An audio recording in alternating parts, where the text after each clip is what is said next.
জীবনের সুখ খুঁজে পেলাম ঠিকই, কিন্তু আরেকজনের দুঃখের কারণ হয়ে। কাউকে আবার সুখী করে অন্যকে অগাধ দুঃখ দেবে বলেই জীবন কঠিন। তবে উপভোগ করুন। আজকে সারাদিন আপনার দুঃখের দিন ছিল, এখন আপনার সুখের সময়।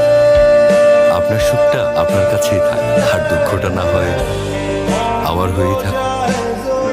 ভালো থাকবেন। আপনার নাম্বারটা দিয়ে যাবেন, কখনো সুখের হিসাব মেলাতে না পারলে আপনাকে ফোন করবো।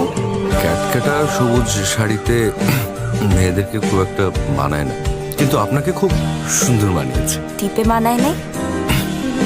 টিপ পরলে ভালো লাগবে সে তো আগেই বলেছিলাম, কিন্তু শাড়িতে আপনাকে অদ্ভুত বানিয়েছে। পৃথিবী সত্যি অদ্ভুত। হুট করে কিছু মানুষ চলার পথে এসে থমকে দাঁড়ায়। প্রথম দেখায় মনে হয় খুব আপন, চিরচেনা। একে যেন অন্যের জন্যই